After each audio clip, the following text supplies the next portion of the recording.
Hello student, how are you? Hello ma'am, we are fine and what about you? I'm also fine and you are most welcome in this class. And today we are going to discuss about the Delhi Sultanate. What's happening in Delhi Sultanate in 15th and 16th century. तो 15th and 16th century आते आते दिल्ली सल्तनत का क्या होता है ये हमें आज के टॉपिक में लर्न करना है, आज के टॉपिक में रीड करना है. तो anybody have any doubt, any question? No ma'am. No, ma'am. No, ma'am.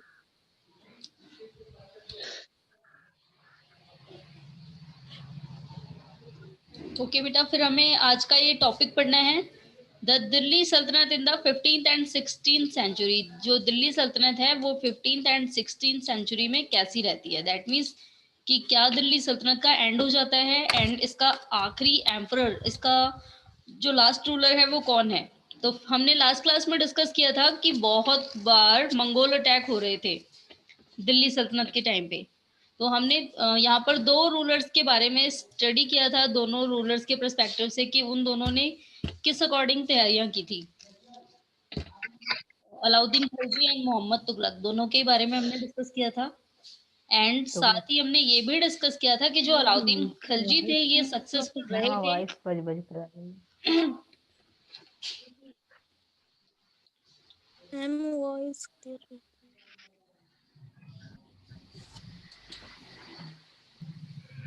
इस बेटा आवाज जा रही है proper?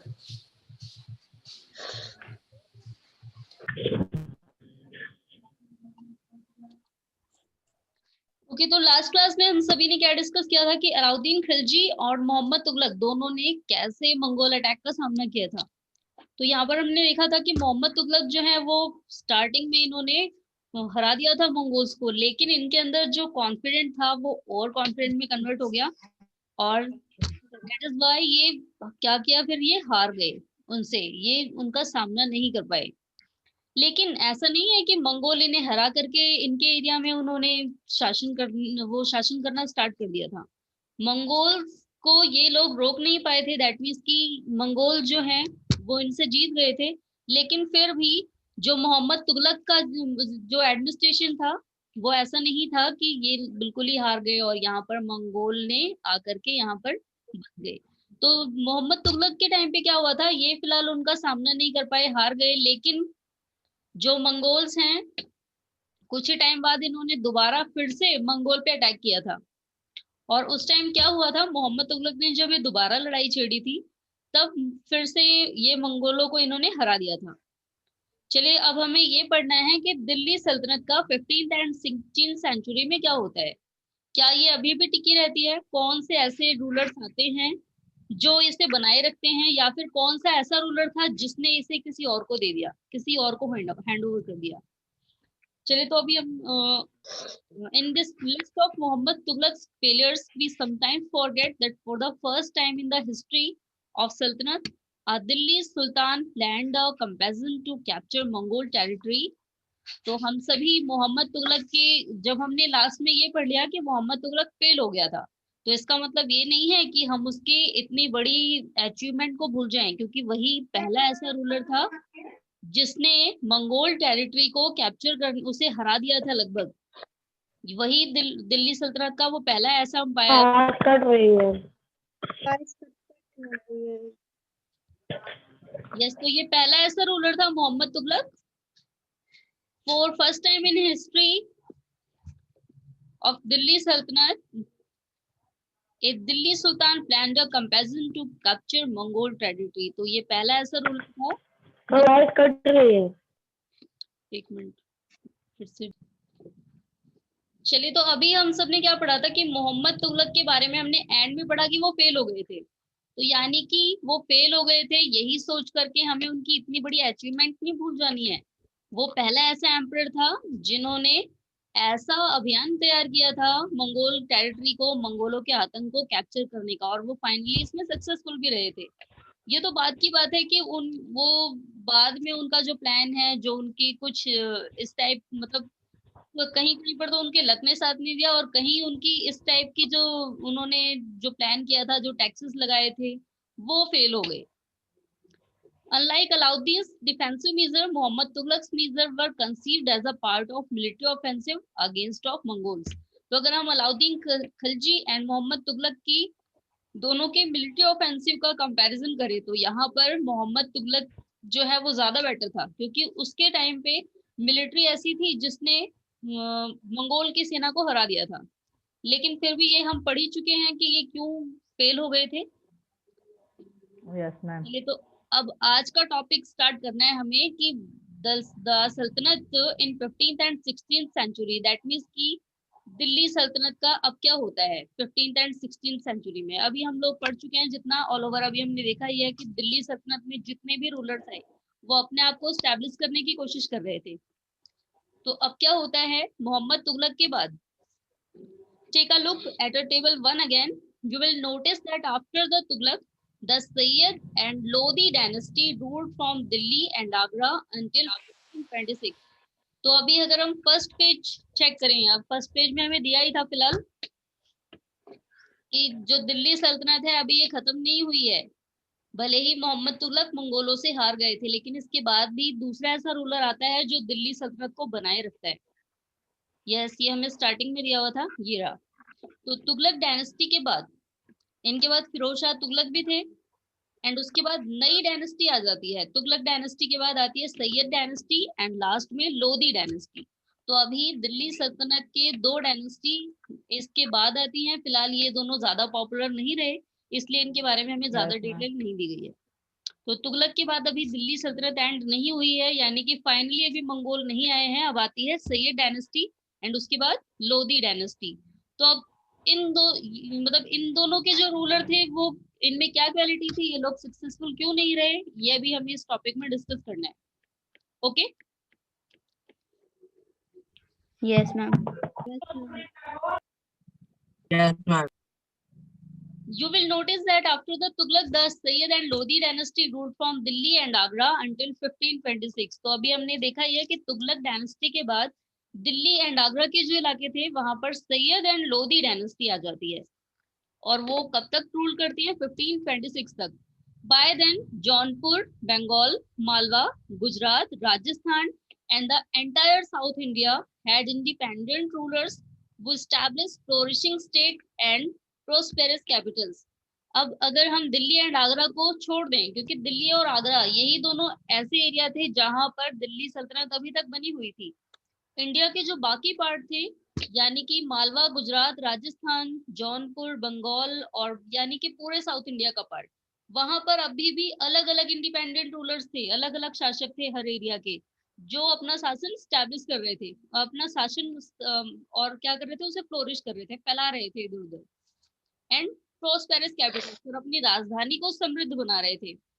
This was also the period which saw the emergence of new ruling groups like the Afghans and the Rajput. और यही वो time था, यानी कि जिस समय Syed dynasty and Lodhi dynasty शासन कर रही थी, इसी समय एक और ग्रुप पॉपुलर होता है, रूलिंग का एक और ग्रुप, यानी कि अफगान और राजपूत। तो राजपूत जो कि फिलहाल राजस्थान के इलाके में शासन कर रहे थे, एंड अफगान जो लोग अफगानिस्तान से आए थे, ये लोग भी बंगाल के आसपास के एरिया में शासन कर रहे थे। अब आगे क्या होता है, some of the state established in this period were small but powerful and extremely well administered. तो इसमें से कुछ स्टेट जो है इस पीरियड में बहुत छोटे छोटे थे लेकिन बहुत पावरफुल थे। जैसे अभी राजपूतों के बारे में पढ़ा है हमने, तो राजपूत भले ही राजस्थान में शासन कर रहे थे, लेकिन उन्होंने पूरे राजस्थान पे जो शासन किया था वो काफी पावरफुल था। यानी कि अगर कोई और रूलर उस एरिया पे अटैक करता तो ये उसे बहुत मेहनत करके लड़ाई करनी पड़ती, तभी वो जीत सकता था।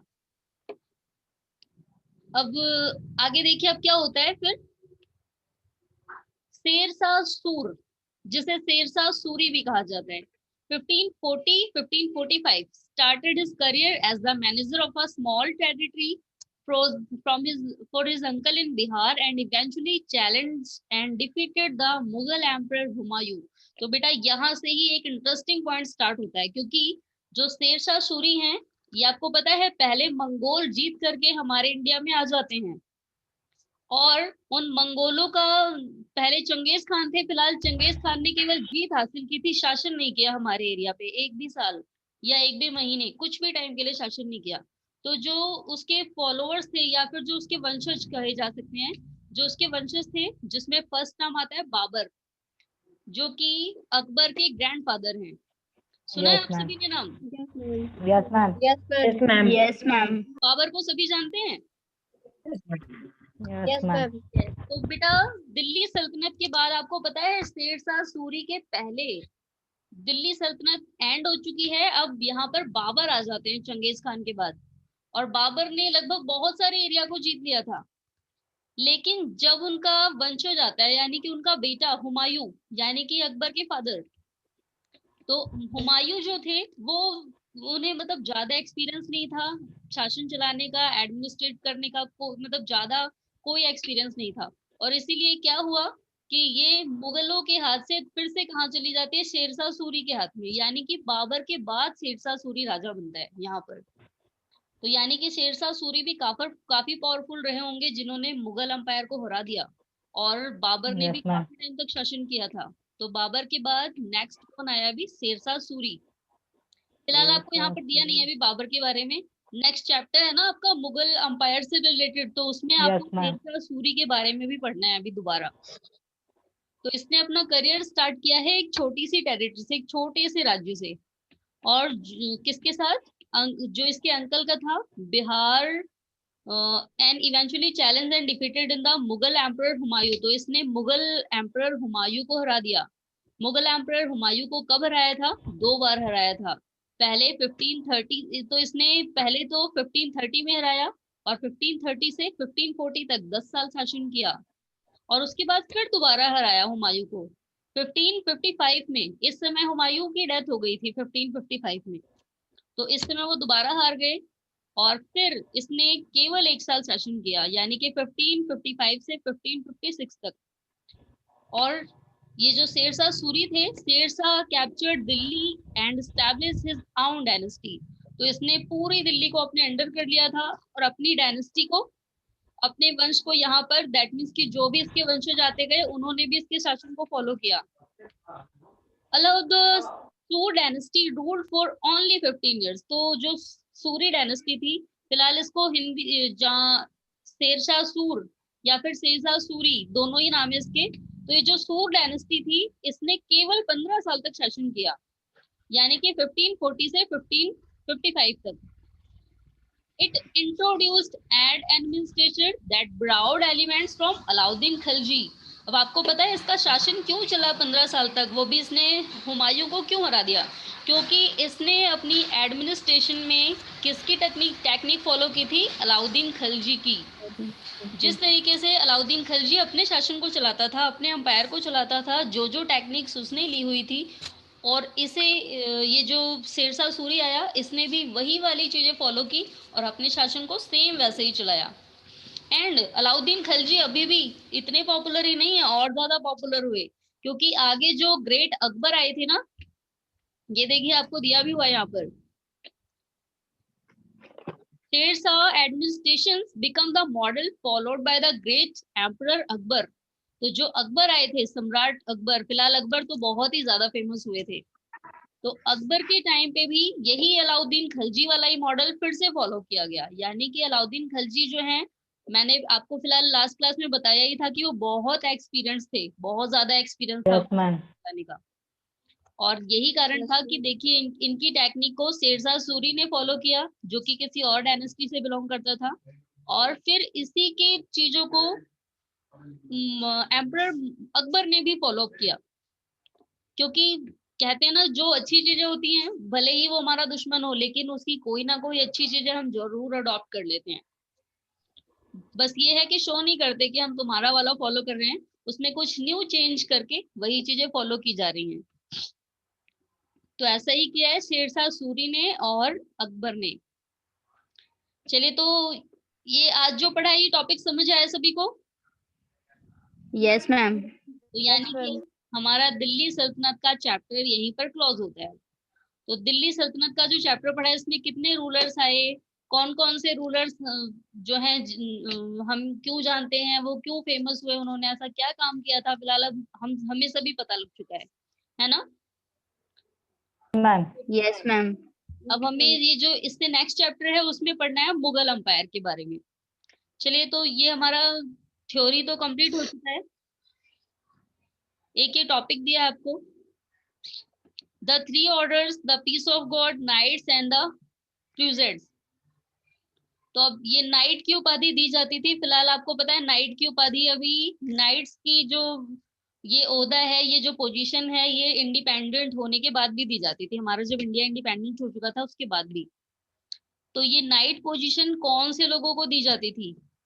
चलिए, तो एक बार ये वाला टॉपिक रीड करते हैं। फिलहाल ये इंपॉर्टेंट नहीं है ना, इससे रिलेटेड कोई क्वेश्चन आता है, लेकिन फिर भी हमें पता होना चाहिए जो हमारे टाइम पे पहले हुआ है। The idea of three orders was first formulated in France in the early 11th century। तो three orders यानी कि तीन आज्ञा, ये जो फॉर्मूला है ये फ्रांस में शुरू किया गया था 11th सेंचुरी में।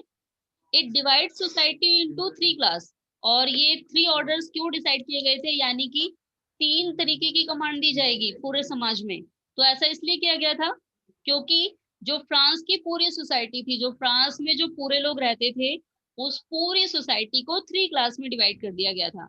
जैसे हमारे इंडिया में चार कैटेगरीज में डिवाइड किया गया था, पढ़ा था ना हम सभी ने। आप लोग सिक्स क्लास में, यस मैम। तो आप लोग सिक्स क्लास में पढ़ ही चुके हैं कि हमारी सोसाइटी भी चार कैटेगरीज में डिवाइड होती थी, ब्राह्मण और जो दूसरे होते थे वारियर, शूद्र क्षत्रिय वैश्य। Yes Nothing versus. Yes, very good, याद है आप लोगों को।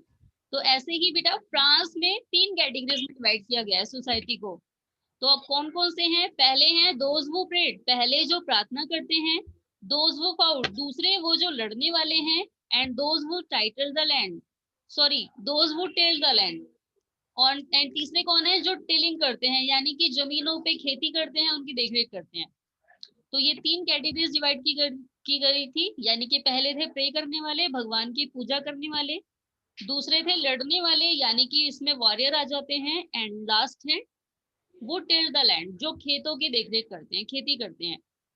This division of society into three orders was supported by the church to consolidate its dominant role in society. तो अभी जो थ्री ऑर्डर्स है, ऐसा नहीं है कि समाज में किसी एक आदमी ने बना दिया था, इसे चर्च के द्वारा सपोर्ट भी दिया गया था, यानी कि चर्च से सपोर्ट मिल गया था इसे कि हाँ ऐसा माना जा रहा है तो ये ठीक है, और जो भी नहीं फॉलो करेगा उसे यहाँ से बाहर निकाल दिया जाएगा। तो ये चर्च ने सपोर्ट कर दिया था इसे to consolidate its dominant role in society. और क्यों किया गया था, ताकि सभी का जो रोल है वो डोमिनेंट हो चुके और पूरी सोसाइटी को कंसोलिडेट यानी कि एक एक बनाए रखा जा सके उसको। This help the emergence of new warrior groups called knights. तो अब इससे क्या हुआ, जो वॉरियर ग्रुप था जिसमें सारे लड़ने वाले योद्धा थे, सैनिक थे, उस ग्रुप को नाइट्स कहा जाता था। Okay, yes ma'am. Yes, ma'am. चलिए अब नेक्स्ट अभी एक और बच रहा है, क्रूसेड। अब क्रूसेड किसे कहते हैं, the church patronise this group and use them to propagate their idea of peace of God. अब जो चर्च होते थे वो इस ग्रुप को पैट्रोनिश करते थे, संरक्षण देते थे, यानी कि जो वॉरियर ग्रुप था चर्च के द्वारा उसे पैट्रोनिश किया जाता था, संरक्षण दिया जाता था कि तुम्हें जो भी चीजें चाहिए होगी वो हम फुलफिल करेंगे, तुम्हारी हम पूरा करेंगे। And use them to propagate their idea of peace of God. और ऐसा ये किस आइडिया को मानते हुए किया गया था, पीस ऑफ गॉड, यानी कि भगवान के टुकड़े हैं ये, भगवान की रक्षा कर, भगवान ने इन्हें भेजा है हमारी रक्षा करने के लिए, तो इसलिए इनकी पूरी जिम्मेदारी किसकी होगी, चर्च की। The attempt was to direct warriors away from conflict among themselves and send them instead on campaigning against the Muslim who had captured the city of Jerusalem। अब आगे क्या हो जाता है फिर, ये जो अटेम्प्ट था यानी कि पीस ऑफ गॉड का जो अटेम्प्ट था, ये जो आइडिया था, was to direct warriors away from conflicts amongst themselves and send them instead on a campaign against the Muslim who had captured the city of Jerusalem। अब इसको लेकर के भी कॉन्फ्लिक्ट शुरू हो गया, यहाँ पर संघर्ष शुरू हो गया है। क्यों स्टार्ट हो जाता है, क्योंकि ये जो नाइट्स थे यानी कि जो वॉरियर ग्रुप था, इसमें सारे एक ही कास्ट के नहीं होते थे, अलग अलग कास्ट के होते थे, और इसलिए इनके बीच में आपस में ही लड़ाइयां शुरू हो गई। अब ये लड़ाई क्यों हुई थी? जो मुस्लिम थे वो क्या करना चाहते थे, अपनी सिटी को जेरूसलम करना चाहते थे, दैट मीन्स कि जेरूसलम को अपनी मेन सिटी बनाना चाहते थे। This led to a series of comparison called the crusade. अब इससे जो एक अभियान शुरू हुआ, यानी कि लड़ाई का एक अभियान शुरू हुआ मुस्लिमों एंड दूसरे जो ग्रुप रहते होंगे फ्रांस में उनके बीच में, तो ये जो अभियान था इसे ही क्रूसेड कहा गया। This competition in the service of God and the church completely altered the status of knight. Originally, these knights did not belong to the class of nobles, but by the end of the 11th century in France and a century later in Germany, the humble origins of these warriors were forgotten. अब क्या हुआ, ये चीजें जो है ज्यादा time तक नहीं टिक पाई। जो ये नाइट्स थे, अभी हमने पढ़ा है कि जो अभियान शुरू हुआ था, जो लड़ाइयां शुरू हुई, इसे क्रूसेड कहा गया। और ये जो कंपेटिशन था, जो अभियान था सर्विस ऑफ गॉड, भगवान की रक्षा के लिए, क्योंकि भगवान के नाम पे ही सारी चीजें की जा रही थी कि भगवान ने इन्हें हमें भेजा है, और मतलब ये भगवान भगवान के दूत हैं, और इसलिए इनकी रक्षा करना, इनकी सारी चीजें पूरा करना हमारा धर्म है। तो चर्च का ऐसा धर्म माना गया था, और इसलिए ही अभी अभी हमने आगे पढ़ा था कि इनके बीच में कॉन्फ्लिक्ट शुरू हो गया, संघर्ष शुरू हो गया दोनों के बीच में, क्योंकि जो वॉरियर ग्रुप था उसमें केवल एक ही कास्ट के नहीं, अलग अलग कास्ट के भी लोग रहते थे। अब आगे क्या होता है, the church completely altered the status of knights. Originally these knights did not belong to the class of nobles. अब जो चर्च है वो पूरी तरह किस पे डिपेंड हो गया है, completely altered to the status of knights, मतलब जो नाइट्स का जो स्टेटस रहेगा उसी पे चर्च डिसाइड हो गया। यानी कि जो नाइट्स हैं उनका स्टेटस कैसा है, वो ज्यादा लड़ाइयां कर पाते हैं, ज्यादा एबल हैं या नहीं है, तो इसी पे चर्च पूरी तरह डिपेंड हो गया। These knights did not belong to the class of nobles, but they और अब क्या होने लगा, ये जो नाइट्स होते थे ना, अधिकतर ये लोग नोबल लोग नहीं होते थे, समझदार सभ्य लोग नहीं होते थे। अधिकतर अब इनमें ऐसे लोग रहने लगे जो बेवजह की भी लड़ाइयां करते थे, अपने एरिया में ही लड़ाइयां करते थे। और अब हुआ क्या, एंड ऑफ 11th सेंचुरी, यानी कि 11th सेंचुरी के एंड तक आते आते, and a century later in Germany, क्योंकि ये फिलहाल आप हमें फ्रांस के बारे में बताया था, लेकिन फ्रांस से ही फ्रांस वाले ही रूल्स अब जर्मनी में भी फॉलो किए जा रहे थे। तो क्या हुआ, 11th सेंचुरी के एंड तक आते आते ये सारी चीजें, the humble origins of these warriors were forgotten, यानी कि जो नाइट्स को लेकर के जो उनकी उपाधियां थी, जो नाइट्स के रूल थे, चर्च को लेकर के उनकी जिम्मेदारियां थी, सारी ही छोड़ दी गई। चलिए, तो बेटा आपको ये दिल्ली सल्तनत वाला चैप्टर पूरा समझ आ गया सभी को? Yes, ma'am. Yes, ma'am. Yes, ma'am. Yes, ma'am. चलिए, तो अब क्वेश्चन आंसर डिस्कस करते हैं।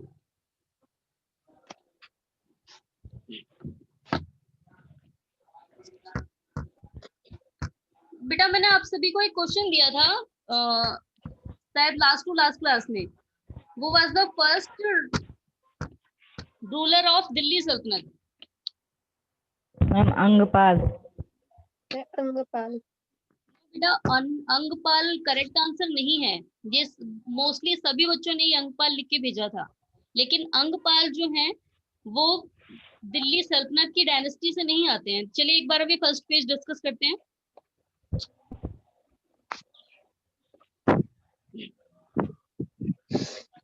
यस, ये देखिए दिल्ली सल्तनत यहाँ से स्टार्ट होते हैं तुर्कों के आने से, बाकी ये तो राजपूत डायनेस्टी है।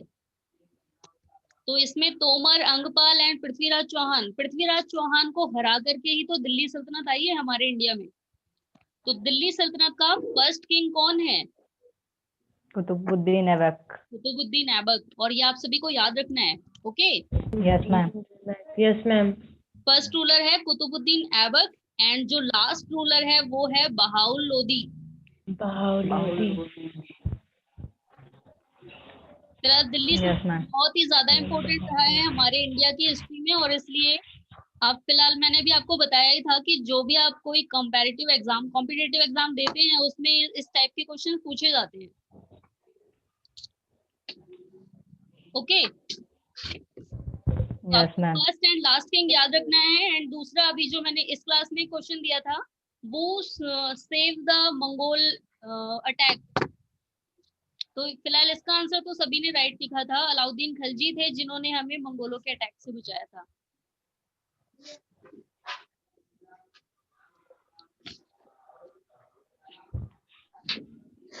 चलिए, तो आज इस टॉपिक से रिलेटेड क्वेश्चन पूछने हैं। नेक्स्ट क्लास में मैं आज आप सभी को वोकैबुलरी सेंड करूंगी, तो वोकैबुलरी का टेस्ट होगा आपका। एंड दूसरा एक्सरसाइज डिस्कशन भी नेक्स्ट क्लास में ही करेंगे हम लोग। Yes, ma'am. चलिए, तो यस प्राची, आपको बताना है फर्स्ट क्वेश्चन का answer. Yes, ma'am.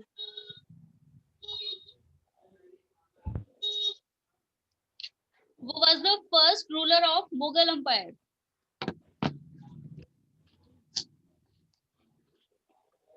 Ma'am, Babur is the first ruler of Mughal Empire. Very good. तो बाबर फर्स्ट रूलर हैं। एंड चलिए गौरव, नाउ यू टेल बेटा, who was the ruler of Mughal Empire that defeated by Sher Suri?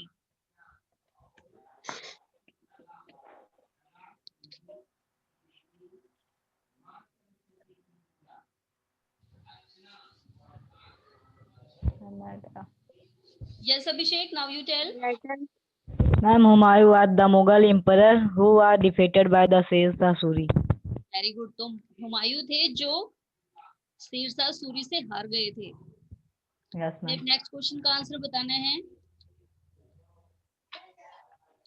Yes Muskan, now you tell.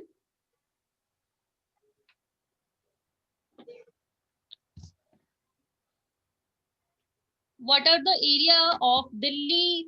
What are the area of India that ruled by Sayyid and Lodi dynasty? Ma'am, John Bengal and Malwa, Gujarat, Rajasthan, and the entire South India.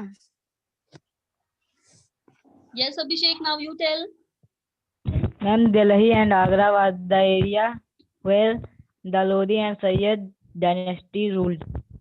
Yes, Muskan confuse हो गए बेटा आप इस बार। ये हमने starting में पढ़ा था कि जो सैयद एंड लोधी डायनेस्टी हैं ये ज्यादा पॉपुलर इसलिए ही नहीं हुई है क्योंकि ये दो ही एरिया इनके अंडर थे। अगर पॉपुलर हुई होती तो हमें इनके बारे में भी 2-4 पेज पढ़ने को मिल जाता। तो ये ज्यादा पॉपुलर नहीं हुई क्योंकि ये दो एरिया ही थे और बाकी एरिया जो है यहाँ पर इंडिपेंडेंट रूलर्स थे जो शासन कर रहे थे। Okay. Yes, ma'am. Yes, ma'am. Yes, ma'am. Okay Gaurav, now you tell, who was the first ruler of Delhi Sultanate?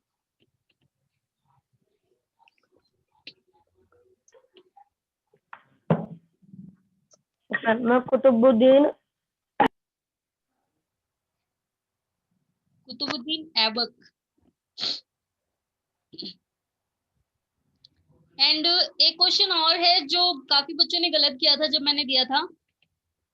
Yes, Razia Sultan के बारे में। तो रजिया सुल्तान बेटा फर्स्ट रूलर नहीं है इंडिया की, वो फर्स्ट मुस्लिम रूलर है। क्योंकि इसके पहले हिंदू बहुत सारी लड़कियां शासिका बनी थी, लेकिन रजिया सुल्तान फर्स्ट ऐसी लेडी थी जो मोहम्मडन्स में शासिका बनी थी। Okay. Yes, ma'am. Yes, ma'am.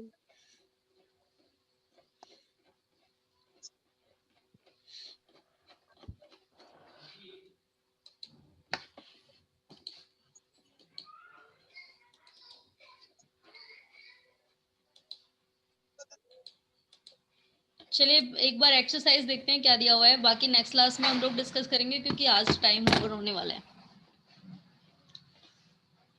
You are a peasant in Alauddin Khilji's or Muhammad Tughlaq's region and you cannot pay the taxes demanded by the Sultan. What will you do? Yes, Muskan, now you tell.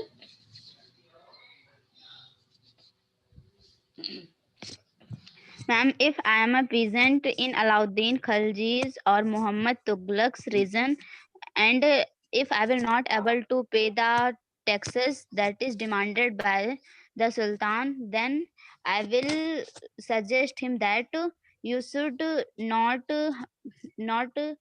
increase the amount of taxes, because if you will increase the amount of taxes, then the persons will be die from hungers, and there will be many of the problems that people will face. Okay, very good. Yes, Abhishek, now you tell. Yes, ma'am. If I was the peasant in Alauddin Khalji and Muhammad Tughlaq's region, I will say to them that I will give to the taxes, remaining taxes in next year. So by these you can make your armies large, because I gave that taxes because they were doing good for us. Well said. Yes, Prachi, now you tell बेटा, आप क्या करते अगर आप एक peasant होते अलाउद्दीन खिलजी या फिर मोहम्मद तुगलक के टाइम पे? Ma'am, if I were a peasant in Alauddin Khalji or Muhammad Tughlaq region, I would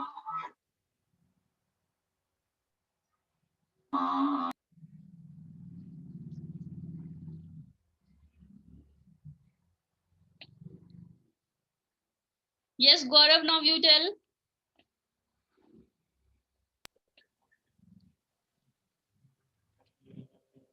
Yes, ma'am.